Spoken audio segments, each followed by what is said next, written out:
Ouais, donc, total, 2 450 000. Ça veut dire que 10 ans plus tard, c'est incroyable. La Bible dit, mon peuple périt faute de connaissances. 10 ans plus tard, entre les pleurs, enfin, je veux dire, il est passé par toutes les émotions pendant ce projet. Les voyages, je ne compte pas les voyages, les billets d'avion, les séjours et tout ce qu'il a dépensé pendant toute la période du projet. Vraiment, je vous fais abstraction de tout ça. Supposons, allez, au bout de 10 ans, il finit son projet. Chaque mois, il touche 2 450 000, les amis. À peine quoi, 4 000 euros. Pourtant, au bout de 6 mois ici, dès les travaux, dès le premier mois, on était déjà à 4 410 000. Donc, ça fait plus de presque 7 000 euros. Donc, ça veut dire que lui, après 10 ans de travaux, il va être autour des 4 000 euros. De mon côté, avec cette stratégie, au bout de 6 mois de travaux, je suis à 7 000 euros. Donc, déjà, rien que entre lui et moi, on suppose, allez, enfin, je ne sais même pas dans quel scénario je pourrais lui donner l'avantage. Il n'y a aucun scénario possible dans lequel il puisse avoir l'avantage sur moi.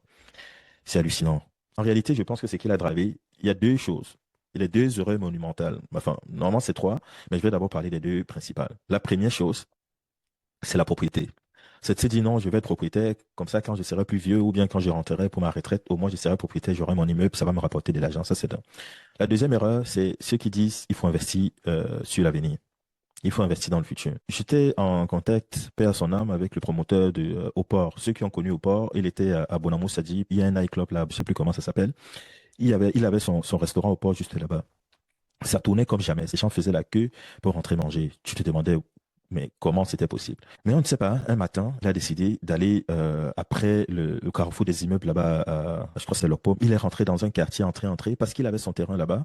Il a décidé de délocaliser son restaurant pour aller l'installer là-bas. Et une fois, j'étais au pays, je suis allé pour manger donc au resto. On m'a dit que non, ce n'est plus à Bonamou, ça dit que désormais c'est à Locpom. Quand je me rends dans Locpom, je le rencontre, le hasard a fait qu'il soit présent pendant ma visite.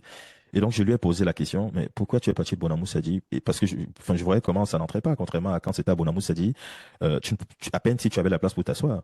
Et là, j'arrive, j'avais pratiquement tout le restaurant pour moi, toutes les serveuses étaient à mon service, parce qu'il y avait pratiquement, j'étais pratiquement le seul client dans le resto. Il était quoi? Il était peut-être quoi, 19-20 heures.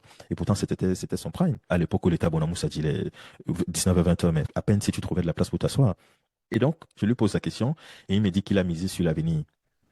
Et c'est comme ça que son business est mort parce que le monsieur voulait miser sur l'avenir. Et c'est la même chose. Vous avez beaucoup de gens en Afrique qui passent le temps à dire non, le développement va me trouver. Le développement va te trouver. Ou au Cameroun, le développement va te trouver.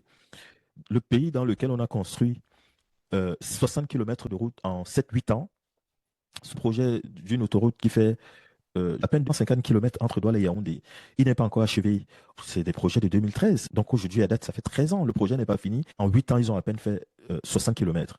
Et toi, tu vas acheter un terrain dans un coin, je ne sais pas où.